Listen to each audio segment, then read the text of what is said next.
merasa pagi ini Bapa menarik setiap kita lewat kasih-Nya untuk saudara dapat menikmati makna arti tinggal di dalam Yesus, tinggal di dalam kelimpahan-Nya, tinggal di dalam rahmat-Nya yang tak habis-habis itu, sehingga saudara dimampukan untuk mengalirkan anugerah bagi sesama.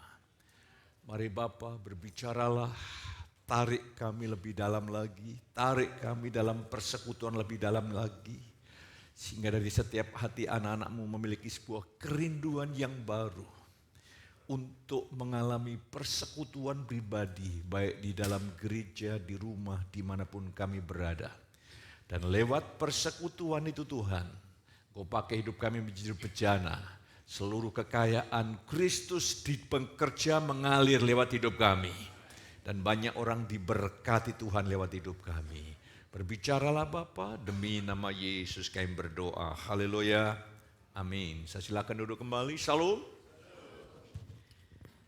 Biarlah saudara terus mengizinkan Roh-Nya membawa saudara memasuki kedekatan, keintiman, keakraban, pengalaman yang real untuk mengalami kesatuan dengan Tuhan, dan itu kita alami lewat iman. Maka hari ini saya akan berikan tema memenangkan peperangan melawan musuh iman. Sekali lagi, memenangkan peperangan melawan musuh iman. Ini penting untuk saudara memahami, menyadari. Mari kita buka 2 Korintus 5 ayat yang ke-7. Kita akan baca bersama-sama kebenaran ini. Inilah gaya hidup ya Paulus. Kita baca 2 Korintus 5 ayat yang ke-7, 2, 3. Sebab hidup kami ini adalah hidup karena percaya, bukan karena melihat. Kata hidup ini bicara masalah gaya hidup. Rasul Paulus memiliki gaya hidup untuk hidup hanya dengan iman, bukan berdasarkan penglihatan atau berdasarkan perasaan atau berdasarkan panca indera. Sekalipun Rasul Paulus hidup di alam natural, di alam lahiriah ini, tapi dengan iman Paulus dapat hidup di dalam dimensi supranatural. Sekali lagi, walaupun Paulus hidup di dalam dunia yang natural, yang alamiah ini, tapi dengan iman Paulus dapat hidup dalam dunia dimensi supranatural. Dan Paulus berkata, kami senantiasa tabah. Walaupun kami masih jauh dengan surga. Kami hidup di dalam tubuh kemah ini, masih jauh dengan tingkat tempat tinggal kami nanti bersama dengan Tuhan. Kami senantiasa tabah, kami senantiasa kuat, kami senantiasa berkemenangan. Kami senantiasa maju sampai titik Paulus dapat menyelesaikan tugas yang Allah percayakan. Hanya satu rahasianya, hidup dengan iman. Dan saya ingin mengajak saudara untuk melihat, saudaraku, mari kita lihat selanjutnya bahwa iman itu memegang peranan yang sangat penting dalam kehidupan orang-orang percaya. Jadi ketika saudara lihat apa yang diperlakukan Yesus kepada orang-orang Israel, umat Tuhan perjanjian lama pada waktu itu gambaran dari Allah, apa yang menjadi sikap Allah, apa yang Allah mau perlakukan dalam hidup kita umat manusia. Karena Yesus adalah menyatakan sepenuhnya tentang Bapa yang tidak terlihat, nampak di dalam hidup dan pelayanan Yesus. Di dalam pelayanan Yesus, Yesus selalu berkata, jadilah seperti imanmu. Iman itu adalah respon kita untuk menerima apa yang Tuhan tawarkan. iman adalah memberikan kesempatan sepenuhnya untuk Tuhan bekerja bagi kita.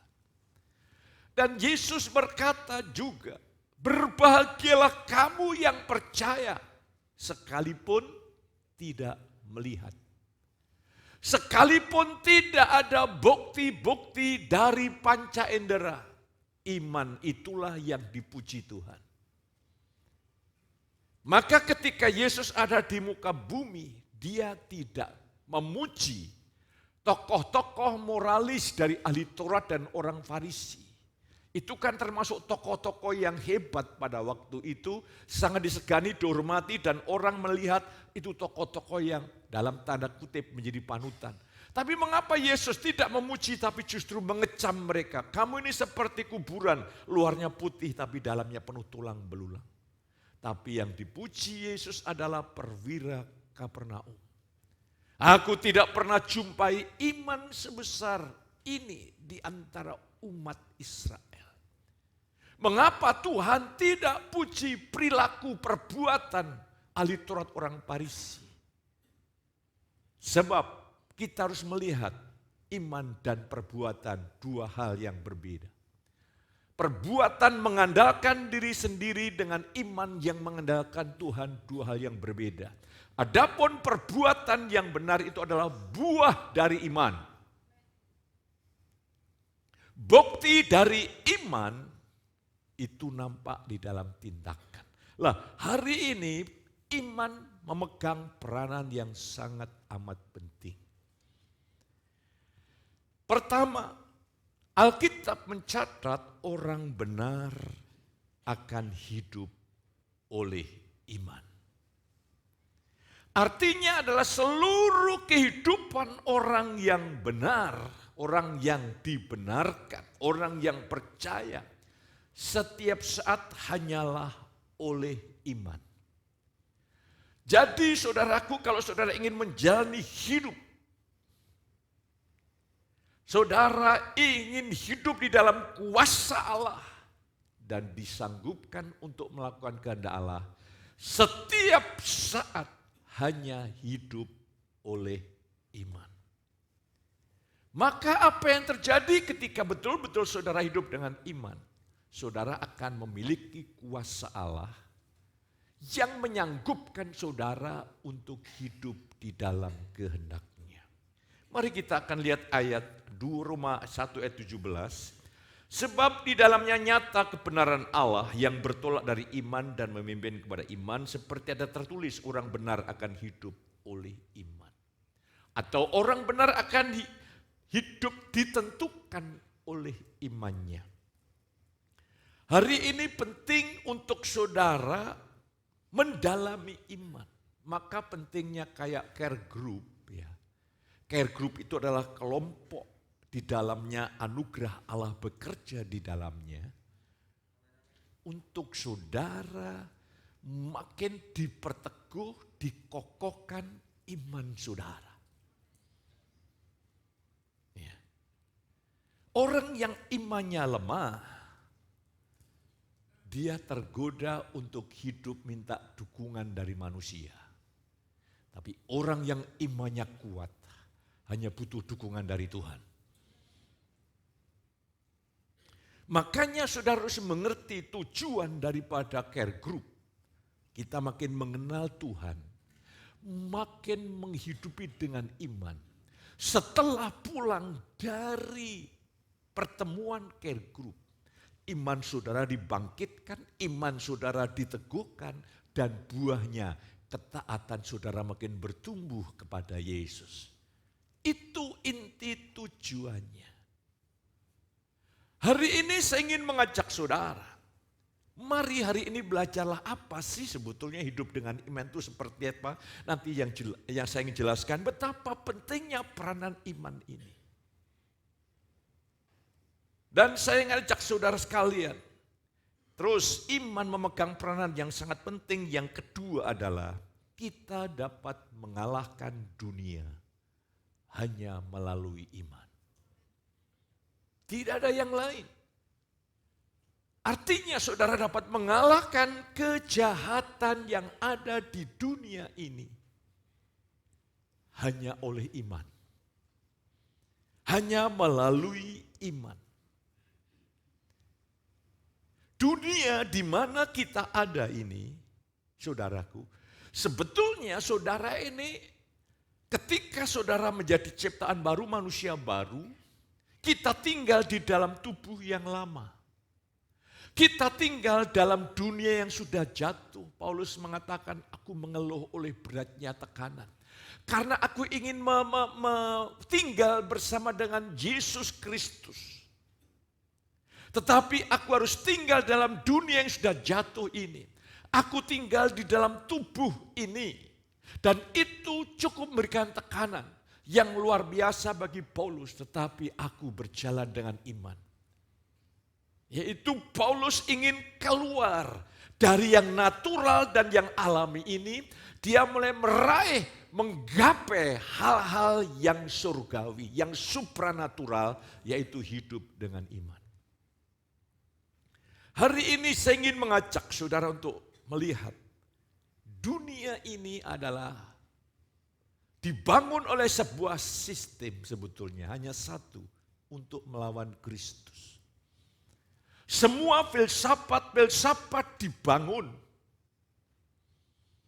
Dan itu saya boleh katakan produk manusia. Dan itu digandrungin banyak orang. Digandrungi oleh intelektual, cendekiawan, filsafat. Dan itu menunjukkan kemodernan kita, kemoderatan kita. Tapi filsafat itu intinya adalah selalu mengandalkan manusia. Nanti saya ingin tunjukkan dan minggu depan akan saya bagikan firman di mana engkau akan menang, penuh kemenangan atas dosa dan engkau dimampukan untuk hidup bagi Allah. Nah, hari ini saya persiapkan saudara betapa pentingnya peranan iman. Jadi mari dalam dunia sistem pendidikan semua itu dibangun, dirancang. Anda dapat sukses, Anda dapat berbahagia, Anda dapat berhasil ya tanpa Kristus. Dan itu mempengaruhi seluruh cara berpikir kita. Dan itulah sebuah peperangan. Makanya saudara betul-betul libatkan, aktiflah di dalam care group. Dengan satu catatan, saudara ingin memperkokoh iman saudara. Ya. Dan kalau saudara sharing di sana ditujukan untuk mengokohkan iman, itu pengalaman saudara, jangan pengalaman orang lain saudara tarik ke sana. Sehingga kesaksian saudara di mana saudara ketika dengar khotbah saudara praktekkan, iman yang kau alami ini bisa pindah kepada orang lain ketika mereka mendengar imannya dikuatkan. Mungkin ada 5-10 orang kumpul. Masing-masing mendengar firman yang sama. Ada yang bertumbuh 30, 60, ada yang 100. Ada yang belum paham. Ketika sedang melakukan sharing bersama-sama, kesaksian, pengalaman, pengenalan saudara akan firman dan dalam praktek hidup, itu akan mengisi, memperlengkapi iman saudara-saudaramu. Sehingga dari care group itu akan lahir pahlawan-pahlawan iman.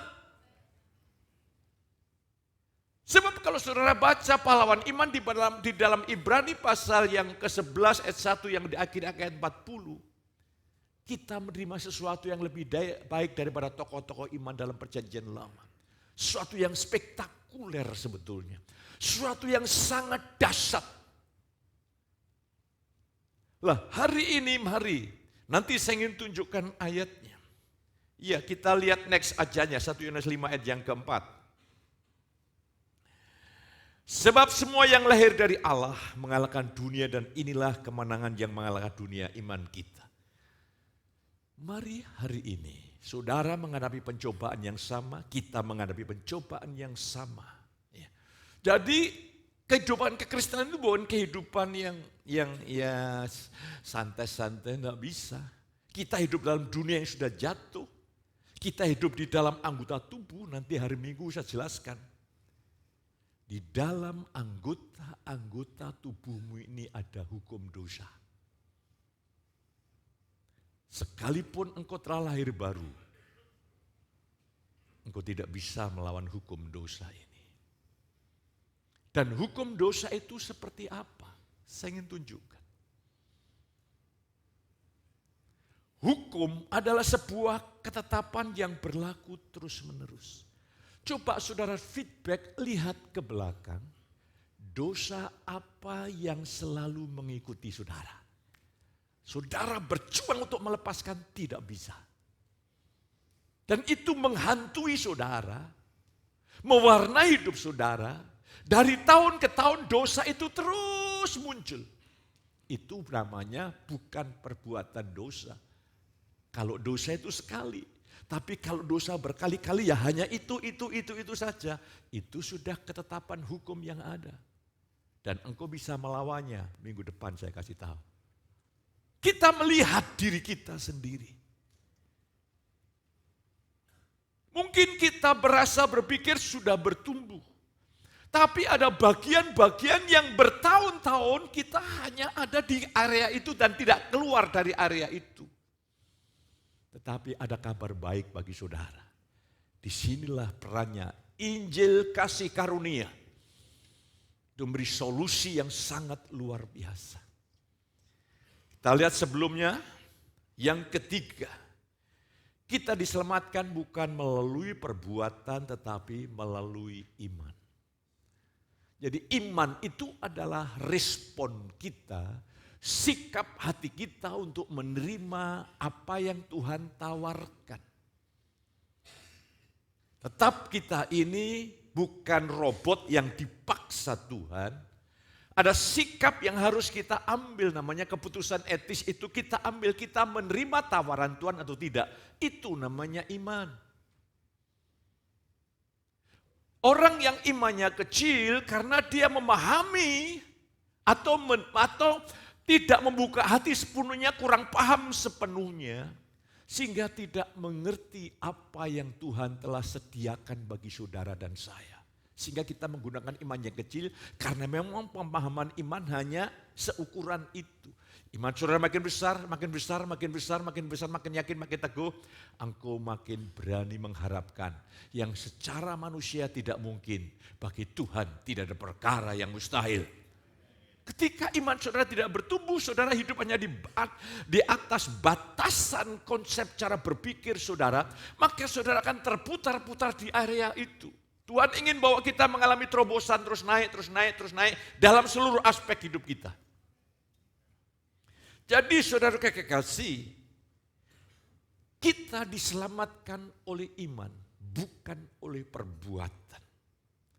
Ya, Efesus 2 kita lihat selanjutnya, Efesus 2 ayat yang ke-8. Sebab karena kasih karunia, kamu diselamatkan oleh iman, itu bukan hasil usahamu tetapi pemberian Allah. Makanya ayat selanjutnya, jangan ada di antara kita yang memegahkan diri di hadapan Allah.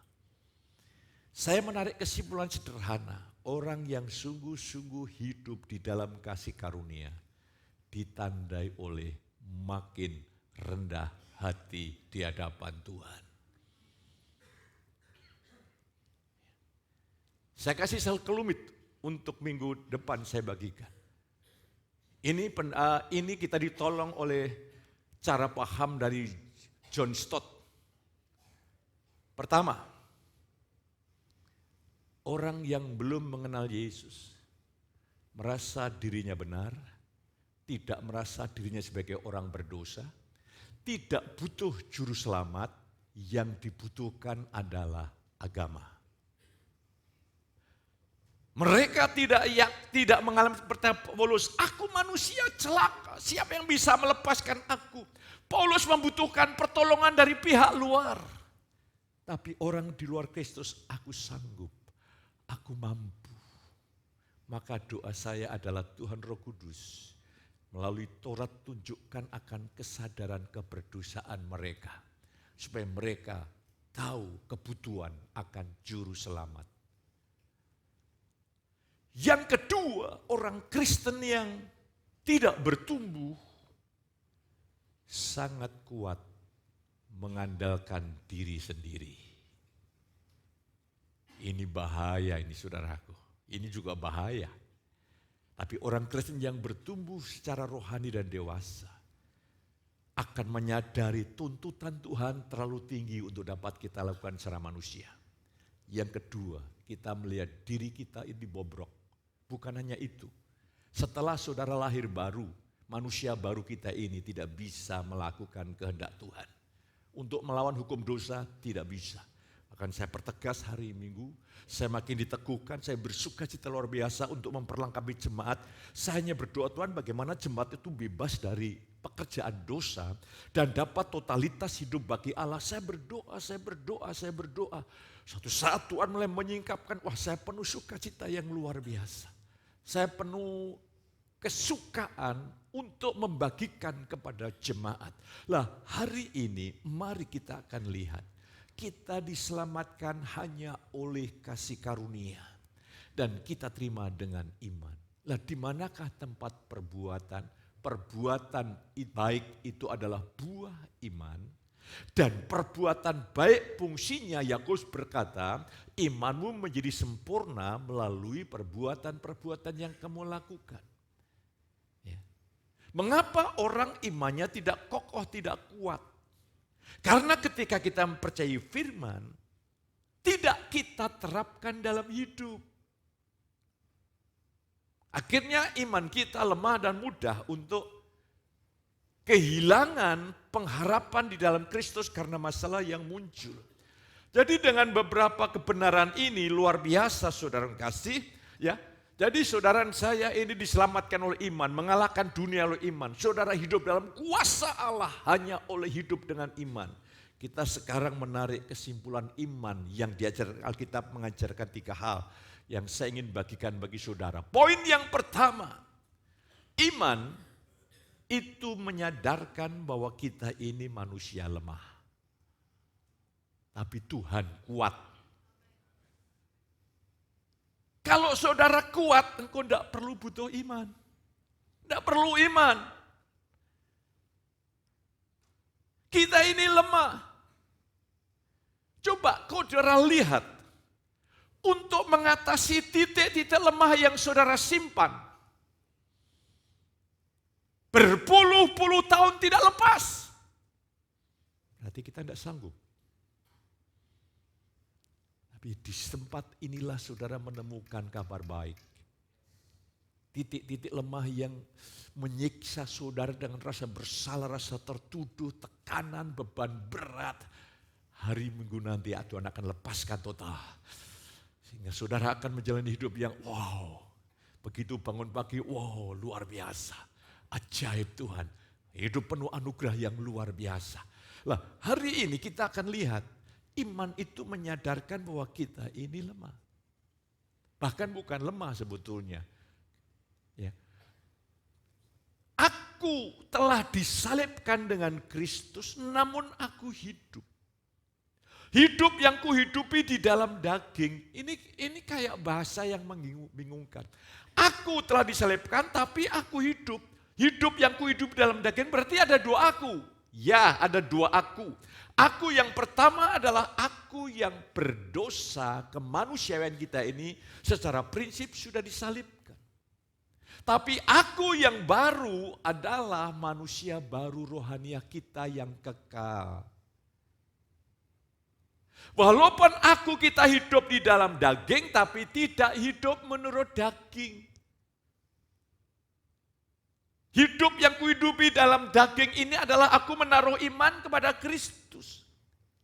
Maka saudara akan berkata, paham betul bahwa Kristus di dalammu adalah pengharapan akan kemuliaan. Satu-satunya untuk engkau makin bertumbuh berubah seperti Yesus adalah kehadiran rohnya di dalam saudara. Tidak ada yang lain pengharapan, tidak ada yang lain. Nah hari ini, mari kita jujur, setelah lahir baru pun, saudara dan saya tidak bisa melawan hukum dosa. Tidak bisa. Ya. Makanya Paulus di dalam Roma pasal yang ke-7 itu Paulus yang sudah percaya lahir baru. Ini pengalaman banyak orang Kristen. Dalam akal budiku, manusia baruku ini yang telah memiliki hati yang baru itu berhasrat ingin melakukan kehendak Tuhan. Pada saat manusia baruku ingin melakukan kehendak Tuhan, ada hukum lain di dalam anggota tubuhku, yaitu hukum dosa. Sehingga aku ingin melakukan apa yang baik, yang jahat yang aku lakukan. Inilah area pergumulan yang hari ini besok Tuhan akan berikan saudara jalan keluar. Hari ini saya akan bangun persiapan lebih dahulu supaya minggu depan saudara tidak seperti pengalaman kebanyakan orang Kristen. Tahu yang baik tapi tidak mampu melakukannya. Tahu yang jahat, tahu. Ada hukum dosa yang mengontrol kita. Kita tutupi sedemikian rupa. Kita berteriak, kita menangis sekian tahun juga tidak lepas-lepas. Ya. Tapi puji Tuhan ada kabar baik. Sengaja saya kasih kabar yang negatif ini. Supaya saudara menghargai kabar baik. Injil kasih karunia. Mari hari ini poin yang pertama, iman mengajarkan kita ini lemah, tidak berdaya. Orang Kristen yang tidak bertumbuh, yang belum bertumbuh, tidak bertumbuh, itu merasa diri benar. Paulus, bayangkan, ketika di dalam Filipi 3 ayat yang ke-6-7, aku tidak bercacat dalam melakukan hukum Taurat. Hebat. Tetapi di Roma pasal yang ke-7 berubah. Setelah dia percaya Yesus, terang Tuhan menerangi. Di dalam aku sebagai manusia tidak ada yang baik. Loh, terjadi perubahan saudaraku. Lah, hari ini saya ingin mengajak. Mari hari ini berdoalah, saya berdoa. Terus berdoa bertahun-tahun. Sebetulnya bagaimana Tuhan? Mana artinya aku telah mati bagi hukum Taurat. Tapi ternyata kita masih tergoda melakukan di bawah peraturan hukum Taurat. Itu saya bertahun-tahun berdoa. Dengan tujuan saya ingin secara pribadi tuntas di hadapan Allah. Dan saya bisa mengajarin jemaat untuk mengalami tuntas di hadapan Tuhan. Dan Tuhan berkemurahan mulai menyingkapkan. Saudara dan saya ini sebenarnya tidak ada dasar untuk bermegah. Yang kedua, orang muda yang datang pada Yesus. Guru, apa yang harus aku lakukan supaya aku boleh selamat? Lakukan ini, jangan ini. Semua sudah aku lakukan Tuhan. Dia merasa benar, dia merasa hebat. Dan apa yang terjadi? Dia kehilangan anugerah keselamatan. Ayo hari ini, saudara sadar enggak titik-titik lemah yang ada pada saudara. Yang tidak sabaran. Ya. Makanya Tuhan, Kolose berkata, matikanlah dalam dirimu percabulan, kenajisan, hawa nafsu, nafsu yang jahat, juga keserakahan. Buanglah ya marah, geram, kejahatan, fitnah, kata-kata kotor dan saling berdusta. Buang itu. Saudara kekasih, hendaklah kau mengenakan belas kasihan,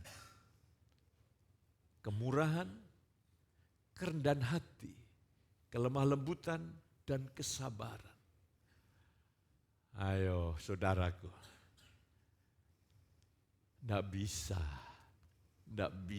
pengalaman membuktikan, tidak bisa. Pengalaman membuktikan, tidak bisa. Tetapi yang tidak mungkin bagi kita, mungkin bagi Tuhan. Saya tunjukkan banyak yang negatif hari ini untuk menyadarkan kita ini sebetulnya walaupun kita lahir baru, kita tidak ada kekuatan supranatural, tidak ada. Paulus Roma 7 menjelaskan. Jangan-jangan saudara masih bergumul di dalam Roma pasal yang ke-7. Semakin kau berusaha untuk hidup kudus, saya jamin dosa semakin bermunculan. Tapi tidak berusaha juga kalah. Bagaimana ini? Dilema ini. Tapi jangan takut, ada kabar baik di tempat ini yang disediakan Allah bagi saudara. Jadi kita nanti sampai tahap kalau kita ini murni dari dalam, kalau kudus dari dalam, kalau bersih dari dalam, itu luar biasa. Itu apa yang Tuhan mau kerjakan. Ya. Saudara kekasih, dari Roma pasal 2 Korintus 5 ayat yang ke-7, aku berjalan dengan iman. Tapi ayat yang ke-10, coba tolong bukakan 2 Korintus 5 ayat 10. Saya lompat sedikit supaya ini menggairahkan saudara. 2 Korintus 5 ayat yang ke-10, sebab kita semua harus menghadap tahta pengadilan Kristus, supaya setiap orang memperoleh apa yang patut diterimanya, sesuai dengan yang dilakukannya dalam hidupnya ini, baik ataupun jahat. Ini Paulus katakan, aku berusaha ayat yang ke-9, baik di dalam tubuh, di luar tubuh, untuk berkenan kepada Allah. Saudara harus mengerti, untung kita ini, hamba-hamba Tuhan di tempat ini, orang yang belajar teologi. Saudara mengenal istilah pembenaran, itu istilah hukum, karena Kristus telah mengganti kita, dihukum karena dosa-dosa kita, maka engkau dibenarkan, bebas dari penghakiman Allah, itu istilah hukum. Tetapi setelah pembenaran oleh anugerah Tuhan, oleh anugerah yang sama kita mengalami proses pengudusan. Artinya engkau menang total atas dosa, menang atas dosa. Ini pun pekerjaan kasih karunia. Dan untuk pengadilan yang menentukan keselamatan, itu sudah diselesaikan Yesus di atas kayu salib. Sehingga saudara nanti kalau mati tidak ketemu dengan pengadilan antara masuk surga atau neraka, pasti kita masuk surga. Tapi pengadilan yang kita terima di sini adalah bertalian dengan pelayanan. Pengaruh yang saudara berikan kepada sesama Kristen, kepada sesama anggota care group, kepada anggota keluarga. Apakah kita ini menjadi batu sandungan, ataukah kita ini menjadi inspirasi sehingga orang-orang lain dikuatkan, dibangunkan, didorong makin sungguh-sungguh dengan Tuhan. Seperti Paulus, olehku kemajuanmu di hadapan Tuhan makin nyata. Karena Paulus tahu aku harus menghadap tahta pengadilan untuk menentukan reward yang harus aku terima di dalam kekekalan. Makanya Paulus berkata, aku hidup dengan hati nurani yang murni di hadapan Allah. Aku hidup dengan hati nurani di hadapan sesama manusia. Ini bukan kekristenan yang istilahnya ya sekedar menjadi orang Kristen. Ini orang yang sudah mengalami penyingkapan rohani. Itulah sebabnya saya minta Tuhan berikan aku rahasia. Sehingga jemaat bebas dari dosa baru bisa hidup bagi Allah. Karena dosa yang tidak ada hukum moralnya itu adalah mementingkan diri sendiri. Tapi Tuhan akan memerdekakan saudara penuh dengan luar biasa. Kau bisa hidup penuh bagi Dia. Lah hari ini saya akan hanya memberikan gambaran-gambaran untuk memberikan rangsangan pada saudara. Supaya saudara ini bertumbuh. Saudara rindu bertumbuh. Ketika gereja mendorong saudara ikut care group, engkau ikut care group. Engkau tidak berkata gini, belum ada waktu. Oh begini. No. Kami hamba Tuhan terbuka bahwa saudara nanti menghadap tahta pengadilan untuk mempertanggungjawabkan bagaimana kita meresponi anugerah ini. Kami ingin saudara nanti kaya di sana. Saudara di sana akan bertemu dengan tahta pengadilan ini dan Yesus berkata, "Hai hambaku yang setia, hambaku yang baik. Aku akan mempercayakan kepadamu kekuasaan abadi." Jadi saudara harus mengerti, jangan salah pikir. Loh Pak, kan pendeta tidak boleh mengurusi urusan pribadi. Loh kan hubungan kita Bapak dan anak kita ini kan ngurusin urusan pribadi juga. Mengajar saudara, memberikan arahan, menguatkan, menegur, dan lain sebagainya. Supaya apa? Supaya saudara nanti itu bisa memasukin pengadilan Kristus tentang upah, tentang pelayanan kehidupan kita ini diperkenan oleh Dia. Jadi saudara tidak salah sangka ya, tidak. Saya baru menangkap kemarin. Di dalam Matius 11, "Pikulahku yang kupasang. Belajarlah kepadaku karena aku lemah lembut rendah hati dan jiwamu akan mendapat ketenangan." Saya dulu pikir kuk itu apa ya, hanya bisa melihat kuk itu kayu kotak begitu. Ternyata saya melihat konteks besarnya. Saudara melihat, marilah kepadaku hai kamu yang letih, lesu, berbeban berat. Itu adalah orang-orang Israel yang mengalami kuk berat, kuk beban berat dari ahli Taurat dan orang Farisi yang menambah aturan. Makanya saya tanya, Tuhan saya minta referensi yang lain Tuhan. Kok kayak diarahkan gitu, buka Galatia 5. Ketika saya buka Galatia 5, jangan kamu mau dikenakan kuk perhambaan. Oh benar Tuhan. Berarti mereka penuh dengan beban berat karena rasa bersalah, gagal, rasa tidak layak, rasa untuk siap dihukum oleh Tuhan. Dan sekarang Yesus berkata, marilah kepadaku. Aku berikan kamu kelegaan, tapi ada ketenangan yang lebih dalam. Apa itu saudaraku? Apa itu pikulahku yang kupasang? Tidak lain itu Injil. Itu Injil. Terus Tuhan ngasih referensi, 1 Yohanes 5 ayat 2, perintah-perintahnya itu ringan. Perintah Tuhan itu tidak berat, itu ringan. Lalu bagaimana caranya? Ketika saudara mengikuti terus dan diolah di care group, saudara menjadi orang yang luar biasa. Akan mengalami kemerdekaan penuh dalam hidup ini. Oh luar biasa. Saya bersyukur saya punya gairah sukacita yang luar biasa. Saya bisa memperlengkapi jemaat untuk betul-betul berkemenangan dalam Tuhan. Yang kedua, setelah kita sadar tidak bisa apa-apa, bisa kita cuma merendahkan hati dan bergantung, bersandar kepada Tuhan. Dan saya untuk menemukan rahasia ini butuh waktu yang lama, saudara. Dan besok minggu saya bagikan. Yang kedua, iman adalah ketenangan. Makanya iman itu pertama menunjukkan kita lemah. Yang pertama dulu, makanya Tuhan pakai, dia by design. Ya. Utusan iblis itu by design. Itu bukan pencobaan yang biasa, bukan pencobaan yang mendorong untuk orang berbuat dosa. Artinya memang didesain oleh Tuhan, dipilih oleh Tuhan, sebab hanya melalui itu Paulus betul-betul tunduk merendahkan hati di kaki Tuhan.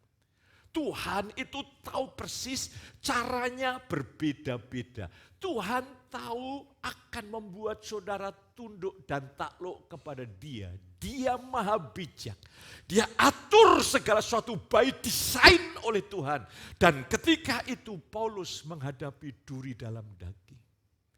Dia berteriak 3 kali itu bukan berteriak 1, 2, 3. Itu berteriak sampai titik mengalami konfirmasi. Yesus berdoa 3 kali di Getsemani sampai malaikat meneguhkannya.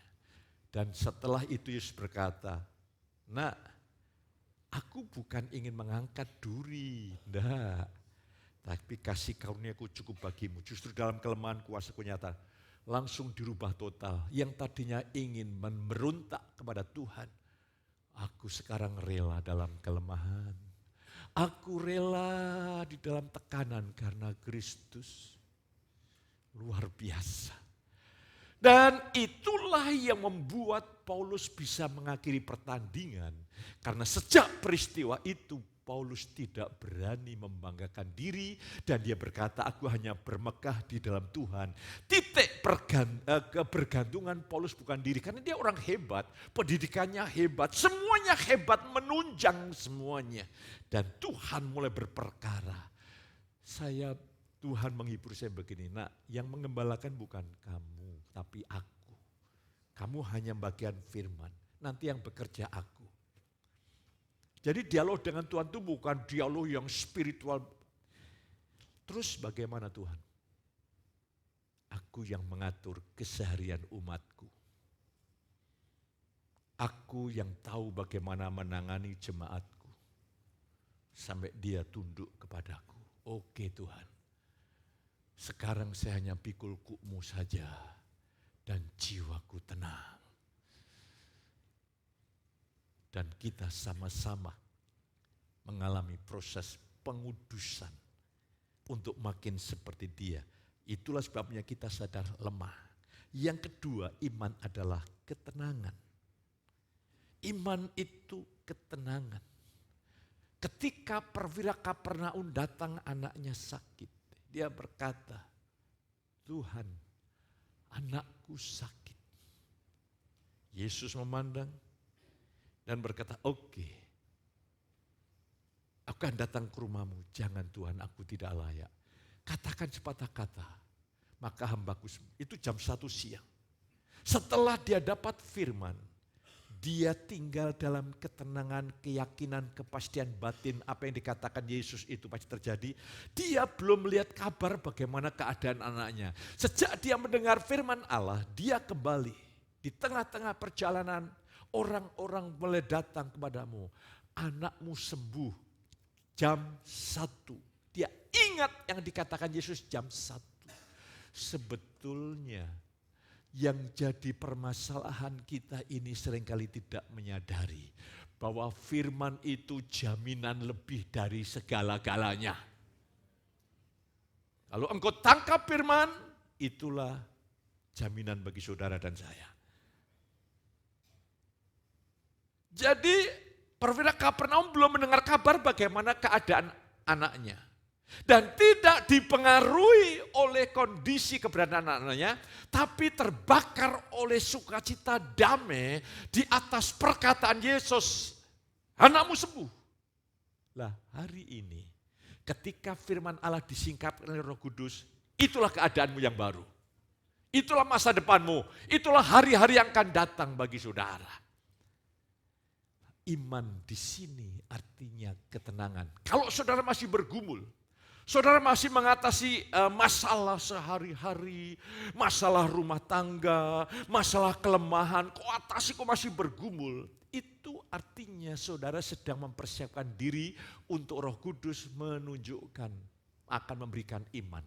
Ketika engkau bergumul dan Tuhan di situ mulai bergulat dengan engkau, seperti malaikat bergulat dengan Yakub, tujuannya adalah Tuhan hanya bisa memberikan imannya, memberikan firman-Nya, mewahyukan firman-Nya ketika kita rendah hati. Dalam pergumulan ini mulai kita putus asa.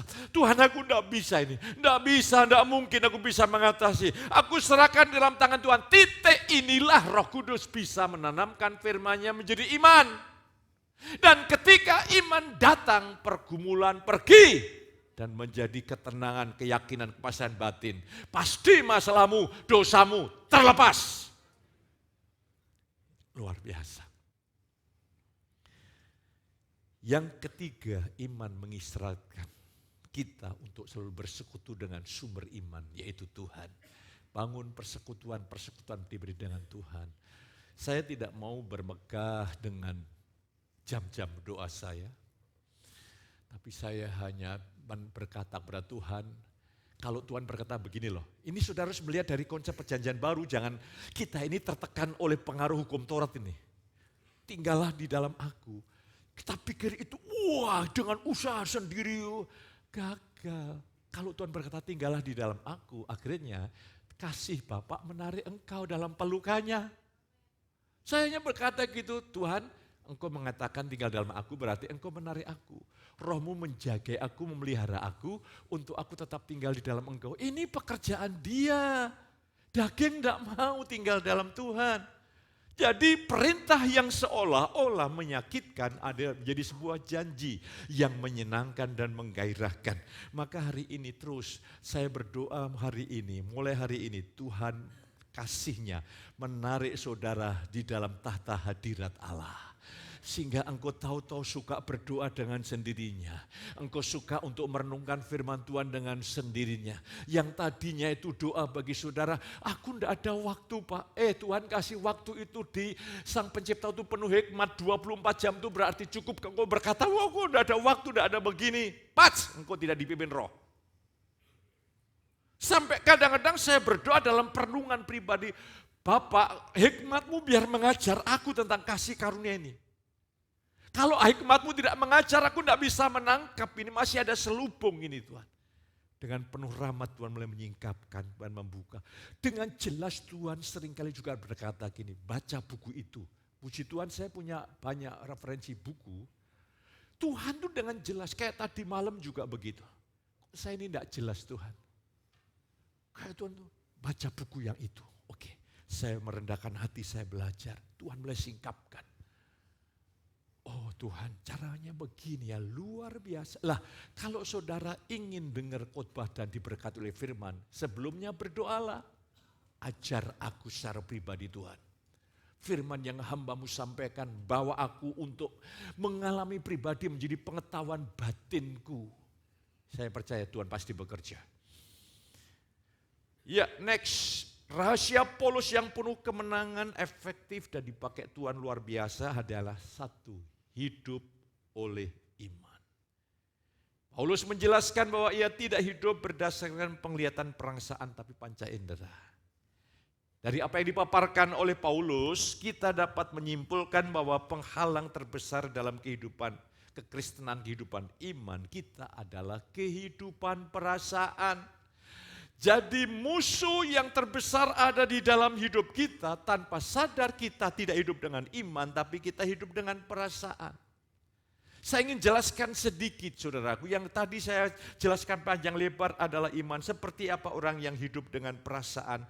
Ini buktinya apa next? Kita lihat, orang yang hidup dengan perasaan itu hidupnya terombang-ambing dan tidak stabil. Karena perasaan ini selalu bergantung dengan situasi kondisi yang ada. Bergantung dengan lingkungan ada, ketika lingkungan mendukung up. Wih, luar biasa hidup ini. Begitu lingkungan menekan, kita langsung down.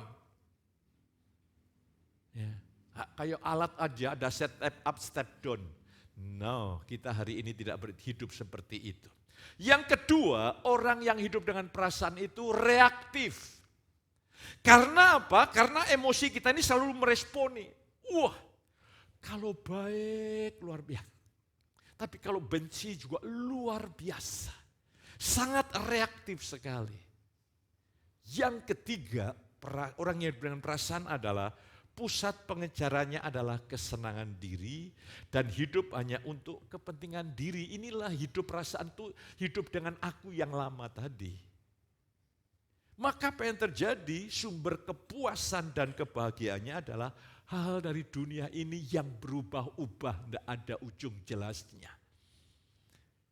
Tapi hari ini, jadi orang yang hidup dengan perasaan itu selalu melihat apa yang ada dirinya, ukurannya perasaan. Bahkan mengukur kehadiran Tuhan lewat perasaan. Bagi orang yang beriman, saya tidak pernah untuk mengukur Tuhan lewat perasaan. Saya tidak merasa Tuhan bekerja di dalam hidup saya, tapi saya percaya ketika saya ingin sesuatu Tuhan, aku minta hikmat-Mu, minta pengajaran-Mu. Aku tidak merasakan Engkau bekerja, tapi aku yakin inilah iman yang diperkenan Tuhan.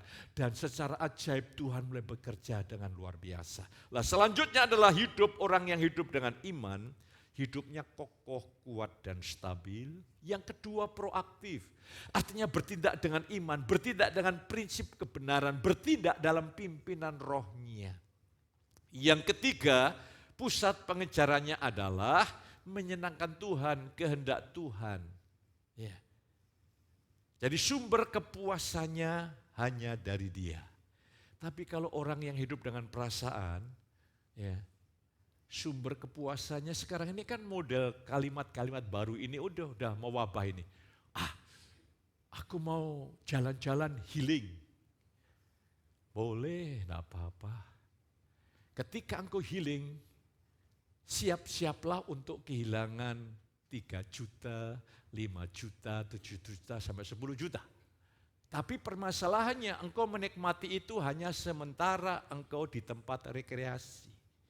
Dan kalau saudara di tempat rekreasi engkau menikmati sesuatu, berarti engkau di tempat itu engkau hidup dengan perasaan bukan dengan iman. Dan engkau pulang, situasinya berubah, perasaanmu berubah. Harusnya engkau piknik dengan keluarga, engkau mulai berdoa, Tuhan aku ingin piknik ini. Aku ingin bebas dari situasi sehari-hari, aku ingin bawa, aku menikmati engkau, mengalami engkau. Aku pulang dari piknik, mungkin engkau saudaraku habis 5 juta, 10 juta. Tapi aku pulang menemukan harta yang paling mulia yaitu engkau. Ini rekreasi yang berkenan di hadapan Tuhan. Ya tidak membuang sia-sia. Sekarang ini hilang healing, tapi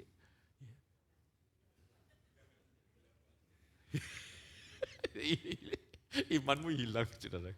Kita tidak bisa membedakan antara hidup dengan iman, saudaraku. Hidup dengan perasaan, ya bukan saya melarang piknik lah, tapi saudara punya motivasi yang benar gitu loh. Kalau saudara mencoba untuk menikmati, saudara mencoba untuk menciptakan situasi keadaan yang ideal. Dengan keadaan yang ideal seperti yang kau mau, engkau akan bahagia, engkau baru bahagia. Engkau hidup dengan perasaan, engkau pada hakikatnya tidak bisa menguasai keadaan. Keadaan biarlah apa adanya, biar diatur oleh Tuhan. Tapi engkau mengatur, engkau tidak berjalan dengan perasaan, engkau berjalan dengan iman, dengan realita firman. Memikul kuk artinya setiap situasi yang kau hadapi, terimalah sebagai bagian dari kehendak Tuhan yang terbaik. Engkau bukan lagi bersungut-sungut tapi bersyukur. Engkau bisa memuji Tuhan. Ya. Saya kemarin dibawa pengalaman bersama Tuhan hampir setengah jam lebih, isinya nyanyi terus. Sebelumnya saya berdoa. Tahu saya kok digerakkan ya, kok Tuhan ingin saya memberikan pujian. Saya nyanyi, mungkin istri saya terganggu tidurnya siang. Saya nyanyi, oh terima kasih Tuhan. Jadi orang yang hidup dalam kasih karunia itu suka menyanyi. Amin. Tapi nyanyi rohani. Coba saudaraku, nyanyi. Patah hatiku. Apa? Selanjutnya apa? Alah, wong saudara, syairnya saudara catat tapi kelihatan lupa. Begitu dengar lagu itu ngeres. Ya. Tapi saudara nih, hati yang gembira adalah obat. Itu tahu-tahu dari dalam langsung jingkrak-jingkrak, saudara kasih. Mari hari ini. Saudara ini hidup sama, kita hidup bukan di surga, masih di bumi yang kita butuhkan iman. Tapi saudara bisa bersyukur dalam hidup ini yang luar biasa. Lah pusat kita, makanya saya suka berdoa supaya saya hanya dipuaskan oleh Tuhan, bukan yang lain. Ya. Orang yang hidup dengan perasaan selalu minta simpati orang, dukungan orang, penghiburan dari orang. Kalau itu yang sedang terjadi dalam hidup saudara, engkau hidup dengan perasaan. Cari motivator, Engkau bukan cari motivator, Roh Tuhan motivator yang paling hebat. Yang membangkitkan saudara dari dalam saudara. Terus selanjutnya, orang Kristen yang hidup dengan iman adalah hidup berdasarkan firman Allah. Dan firman Tuhan menjadi jaminan hidupnya. Jadi saudaraku, ini loh, seperti ini loh contohnya. Tuhan memberikan janji kepada Abraham. Engkau akan jadi bapak segala bangsa, keturunanmu seperti bintang di langit, pasir di pantai. Oke Abraham, oke. Dan saudara kekasih, ketika Tuhan berikan janji dan Abraham berkata, Allah sanggup menggenapkan apa yang ia janjikan. Berarti realita fakta yang pertama bahwa Abraham dan Sarah mempunyai nasib tidak bakal punya anak. Karena sudah menopause, Abraham sudah 99 tahun sudah tidak ada powernya.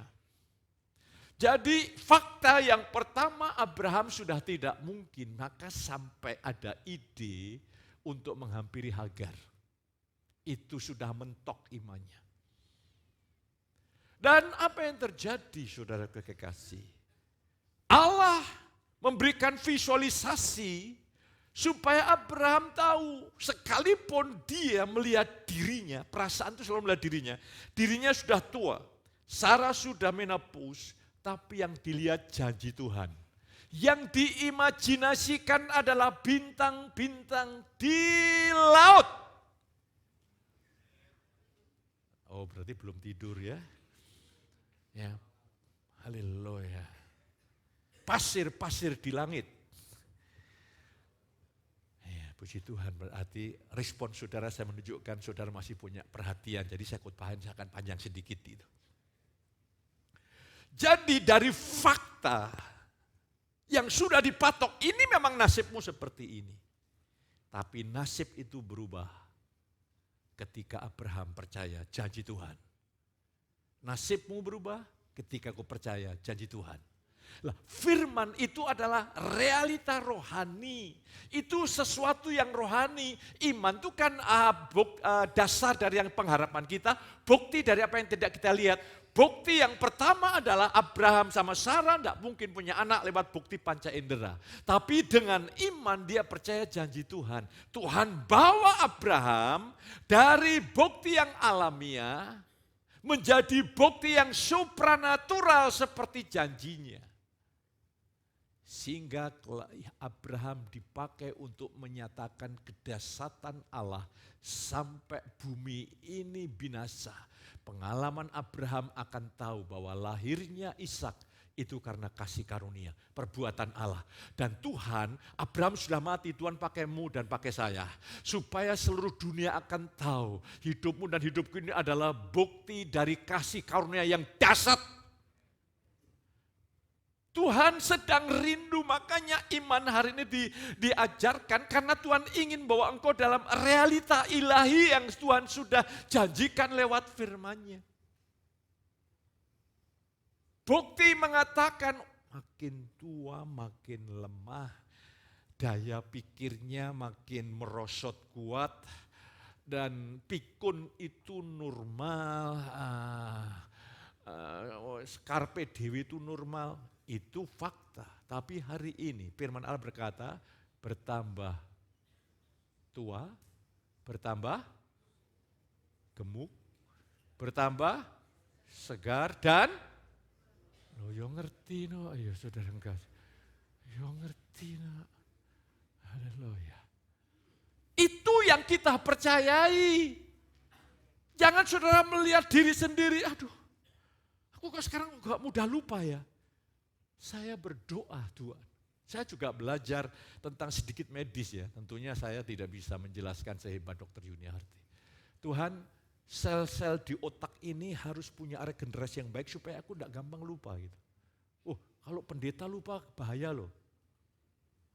Lupa sama istrinya. Itu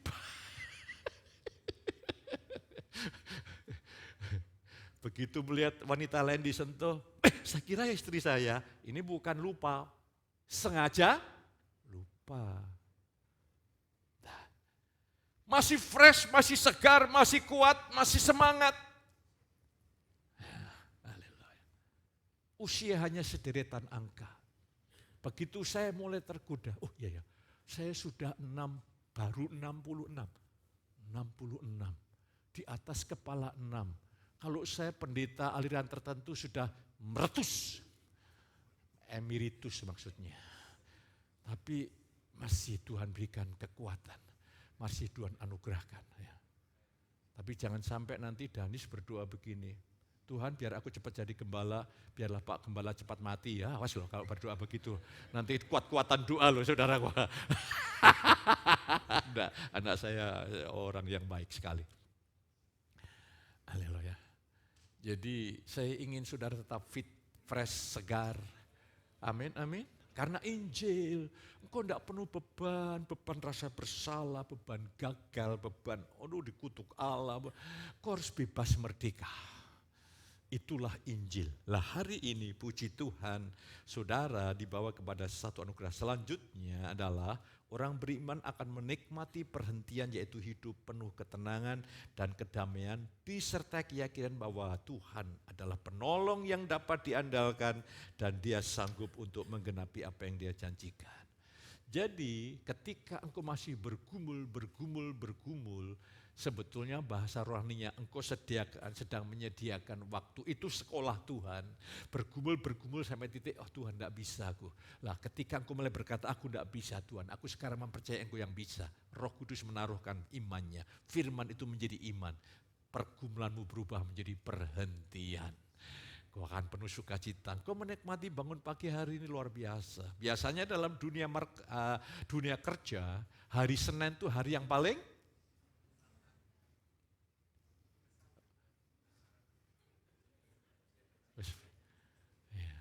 tapi bagi saudara saya berbeda. Karena Senin, Selasa, Rabu, Kamis, Jumat, Sabtu tetap bersama dengan Tuhan. Haleluya. Apalagi besok libur, Selasa libur, Rabu libur. Ada yang usul lah, Pak doa paginya juga diliburkan. Allah siapa bilang, istri saya langsung nehi begitu. Ya tidak begitu. Memang saya tidak mengumumkan, wong saya itu hanya sedikit jok begitu. Tetap jalan. Ya, haleluya. Sudah diberkati hari ini? Maka betul-betul hidup ini anugerah yang luar biasa. Saudara sampai berkata begini, Tuhan hidup ini anugerah yang luar biasa. Kau sebagai suami berkata terima kasih Tuhan untuk ekonomiku, ini anugerah yang luar biasa. Untuk pekerjaanku itu anugerah yang luar biasa. Dan suami kepada istrinya, engkau anugerah yang luar biasa. Istrinya menangis, Pak, aku tunggu kata-kata itu 10 tahun yang lalu.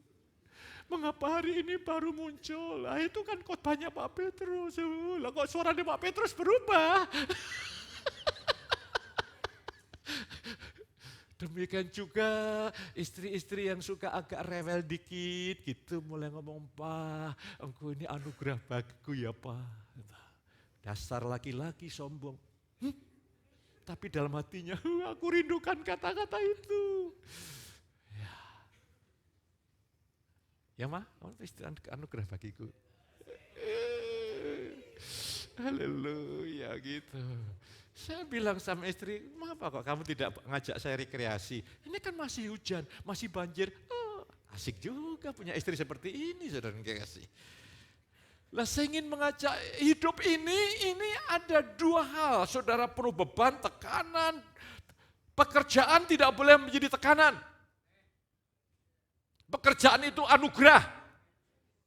Saya kasih tahu engkau sibuk, engkau capek, itu anugerah. Lebih capek kalau nganggur.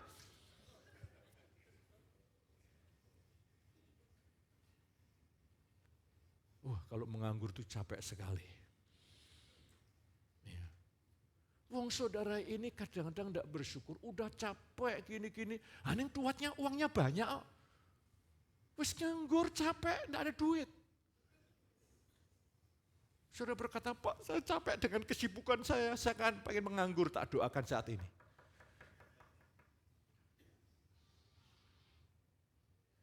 Tapi Pak, bagaimana Pak, sekarang saya sudah tidak punya pekerjaan lagi. Ada pekerjaan yang menanti saudara, pekerjaan Tuhan.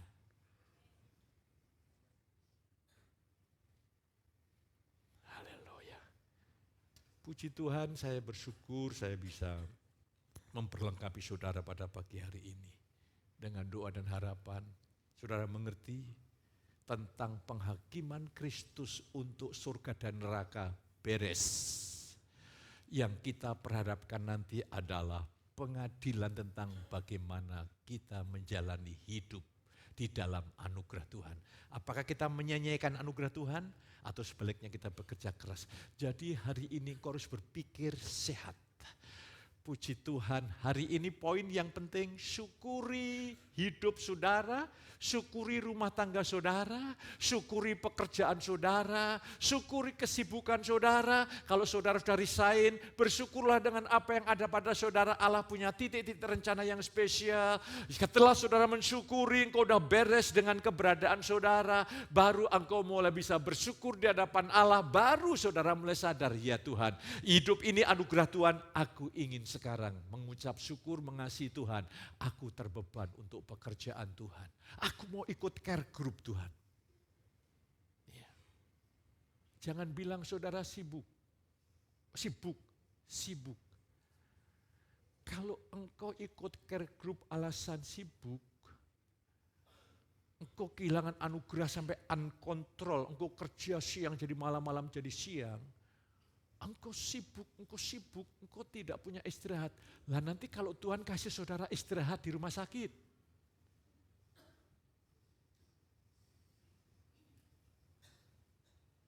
Tapi ingat, Tuhan tidak pernah menghendaki saudara sakit. Tapi karena kesalahan-kesalahan kita bisa sakit. Tuhan ingin menyembuhkan dengan tubuh yang sehat untuk Tuhan. Oke, saya perpanjang lebar memainkan musik untuk menyiapkan diri. Tuhan membuka mata hati saudara, sehingga saudara menyadari, memahami secara pengetahuan batin, keyakinan batin. Tuhan dengan segala kekayaan dan hikmat-Nya ada di dalam hatimu. Dia sedang terus menyertaimu, membimbingmu, menopangmu. Sehingga Tuhan bawa engkau kepada kemenangan dalam seluruh aspek hidupmu. Angkat tangan saudara. Pulanglah penuh dengan sukacita yang berlimpah-limpah di dalam berkat Bapa. Kasih sayang Tuhan Yesus lewat persekutuan yang kudus boleh menyertai saudara ini pagi sampai selama-lamanya. Yang diberkati katakan kepada saya. Kau terbesar dan mulia.